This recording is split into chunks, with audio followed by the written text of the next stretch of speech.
ng batang ito ay may kakayahang mag-level up, kaya siya ang naging pinakamalakas na may pinakamataas na stats, si Jinwoo na isang tipikal na pangit at nakakasuklam na bida na walang direksyon sa buhay.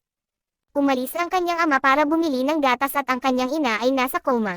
Iniwan siya bilang isang walang silbi at dukhang lalaki na kailangang pakainin ang kanyang nakababatang kapatid, gamit ang kanyang kakayahan bilang isang A-rank na hunter. At sa pagpapatuloy ng ating recap, sa ospital ay maraming atensyon ang natatanggap ni Jinwoo kamakailan dahil sa napansin ng mga nurse ang kanyang mga muscle, para buuin ang kanilang opinyon sa kanya, tila handa silang magpa-impress sa kanya.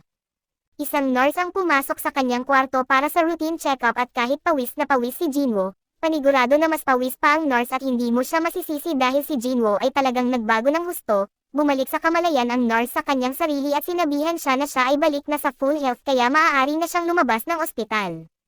Nagpasalamat si Jinwoo sa kanya at nagtungo na siya sa front desk pero bago pa siya umalis, tinanong siya ng nurse para sa kanyang numero ng telepono, gayunpaman ay hindi pa rin alam ni Jinwoo ang antas ng kanyang kagwapuhan kaya inakala niya na kailangan lang ito para sa medical report o ano paman.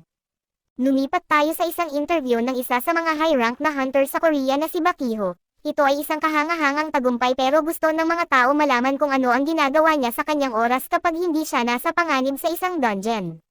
Sinagot niya na nagte-train siya araw-araw at dahil dati siyang bumbero, sanay siya na panatilihin ang kanyang pisikal na kondisyon para lagi siyang handa umaksyon agad. Nanonood si Chi ng interview na ito sa TV bago niya napagtanto na medyo huli na at baka malate pa siya sa eskwelahan.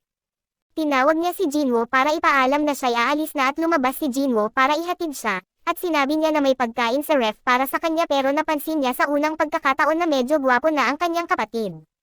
Mas tumangkad pa ito mula nang huli niyang makita pero maganda na mukhang malusog siya. Handa na sana siyang umalis pero tinawag siya ulit ni Jinwoo dahil nakalimutan niya ang kanyang payong. Matapos siguruhin na may dala siyang lahat ng kailangan, umalis na siya papuntang eskwelahan at bumalik si Jinwoo sa sala para tingnan ang kanyang status screen, na kumpleto na niya ang karamihan sa kanyang araw-araw na training requirements kaso kailangan pa rin niyang tumakbo mamaya. Sigurado siya na ang kanyang kamakailang paglaki ay dahil sa pagtaas ng kanyang stats at kung ipagpapatuloy niya ito, baka maging bodybuilder pa siya o ano paman, may natitira pa siyang ilang stat points mula sa dungeon kaya pinag-isipan niya kung saan niya ito gagamitin. Ang unang naisip niya ay ilagay ito sa strength points, pero walang punto ang mataas na damage kung hindi mo naman matamaan ang kalaban mo sa unang punto, kaya naman ay napagdesisyonan niyang ilagay ang natitirang points sa agility. Biglang tumawag ang landlord ni Jinwoo at alam na niya na tungkol ito sa hindi pa nababayarang upa. Hindi niya ito maiwasan dahil nasa ospital siya ng ilang panahon pero nangako siya na magkakaroon siya ng pambayad sa lalong madaling panahon. Hindi sigurado si Jinwoo kung ang nararanasan niya ba ay isang reawakening, pero sa ngayon ay kaya niya nang patayin ang mga goblin ng walang problema kaya hindi na sana problema ang pagkakaroon ng sapat na pera para sa renta.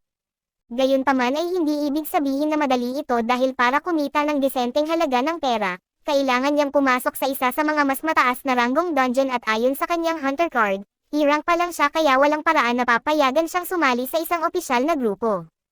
Baka gusto niyang i-re-evaluate ang kanyang ranggo dahil magpapahintulot ito sa kanya na makapasok sa mas mataas na ranggong dungeon at kumita ng mas maraming pera, pero maaari rin itong magdulot ng maraming atensyon sa kanya.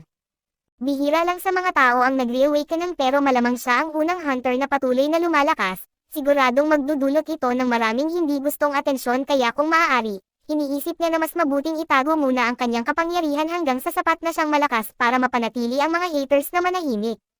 Gayunpaman, hindi ibig sabihin na wala siyang opsyon para kumita ng pera ngayon dahil natanggap niya ang isang notification sa kanyang telepono na tinatanggap siya sa isang party. Tumakbo si Jinwoo papunta sa gate para tapusin ang kanyang pagsasanay sa araw na iyon at pagdating niya ay sinalubong siya ng lalaking ito at ng kanyang koponan.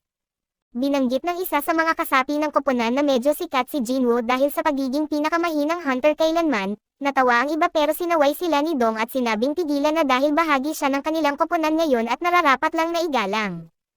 Nagtanong si Jinwoo kung talaga bang okay lang sa kanila na magkaroon ng isang E-rank na hunter na lumahok sa raid na ito, kaya tiniyak sa kanya ni Dong na ayos lang iyon dahil kailangan lang nilang punan ang bilang ng mga kalahok na kinakailangan para magawa ang dungeon raid.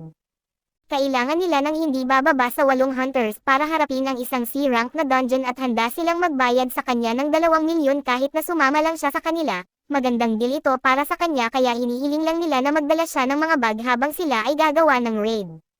Pupunta sila ng walang healer na nagdudulot naman ng pag-aalala kay Jinwoo, pero tiniyak sa kanya ni Dong na magiging ayos lang at pumirma si Jinwoo ng isang death waiver at ibinalik ang kontrata sa kanya. Mukhang hindi lang siya ang naroon bilang pansamantala dahil sa lumapit ang lalaking ito na si Yoo Jin-ho at nagpakilala. D-rank lang siya pero ang wallet ng kanyang ama ay SS rank, kaya mayroon siyang bayad para manalo. Inihahanda ng partido ang kanilang mga gamit at isa-isang pumasok sa dungeon. Hindi tumitigil sa pagsasalita si Jinwoo kahit na kalahating segundo habang naglalakad katabi ni Jinwoo. Nakarating sila sa gate at talaga namang malaki ito, ngunit ayon sa Hunters Association, C-rank na dungeon lang ito kaya siniguro ni Dong sa lahat na walang dapat ikatakot. Pumasok silang lahat sa dungeon at natagpuan ang isang madilim na kuweba na walang mga halimaw sa loob.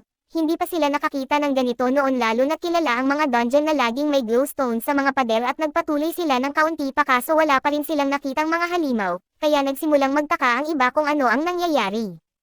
Nagtanong si Gino sa kanya kung may ideya siya kung ano ang nangyayari at narinig nila ang isang bagay sa malayo, hindi sa wala ng mga halimaw sa lugar, kundi nagtatago sila at naghihintay para sa isang ambush. Mabilis na nag-iisip si Jinwoo at napagtanto na gustong magtago sa kadiliman ng mga halimaw para sa kanilang biktima at isinasaalang-alang ang kanilang kapaligiran, sumigaw siya sa iba na ang mga halimaw ay isang uri ng mga insekto. Hindi pa rin nila makita ang anumang paparating kaya nagsimula silang magpanik ng kaunti, pero bago pa sila ma-ambush ay nakadetect si Jinwoo ng isa sa mga halimaw at binalaan ang lahat na ang atake ay magsisimula sa itaas nila. Daan-daang insekto ang bumuhos mula sa mga tunnel sa itaas nila, pero salamat sa babala ni Jinwoo ay nakapaghanda ang koponan at muling naayos ang kanilang formation para ipagtanggol ang kanilang sarili. Matapos mapuksa ang unang alon ng mga insekto, tinawag ni Dong ang koponan para humakbang habang nasa likuran si Jinwoo at sinusuri ang kanilang estratehiya. Mukhang matagal na silang magkakakilala dahil magaling silang magtulungan. Nandoon din si Gino na kulang sa kasanayan pero may mataas na antas ng kagamitan bilang suporta. Maayos man ang pag-usad ng raid nila kaso may pakiramdam pa rin siya na may mali at tinawag ng leader ang koponan para simulan ang pag-ani ng mga gemstones, habang lumapit siya kay Jinwoo at nagpasalamat sa tulong nito sa pag-alam kung saan nanggagaling ang mga halimaw. Tinawag ng isa sa kanila si Dong upang tingnan ang ilang mga langgam na namatay sa pagkakabugbog. Hindi ito mukhang pinsala mula sa alinman sa mga armas na mayroon sila o mukhang pinsala mula sa mahika, kaya inakala nilang may iba pang mga halimaw rito na sapat na malakas para talunin ang mga ito. Gayunpaman, gawa iyon ni Jinwoo at ngayon ay nagsisimula na siyang maghinala kay Dong at nagpatuloy ang partido sa dungeon at ito ay medyo malaki para sa isang C-rank na dungeon ngunit sa huli, ang laki ay walang kinalaman sa pagraranggol ng dungeon. Ang antas ng enerhiyang mahika na nagmumula dito ang mahalaga at sa kasong ito, malaki ang dungeon ngunit karamihan ay walang laman at tinanong ni Gino si Jinwoo kung talaga bang okay lang sa kanya na magdala ng lahat ng kagamitang iyon sa malaking dungeon, ngunit ayos lang ito sa kanya.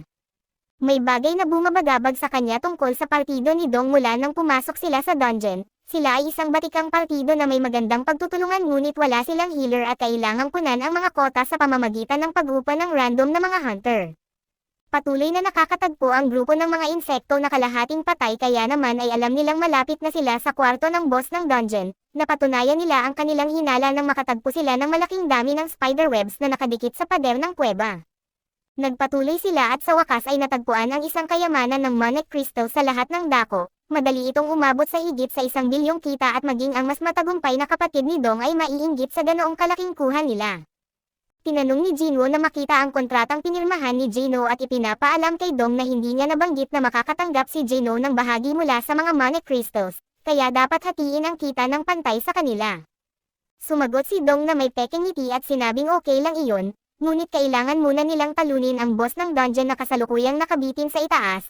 Kapag natalo ang boss ay magsasara ang gate pagkatapos ng 1 oras kaya para mas sulit ang kikitain nila, gusto ni Dong na mamina muna nila lahat ng crystals bago nila harapin ito.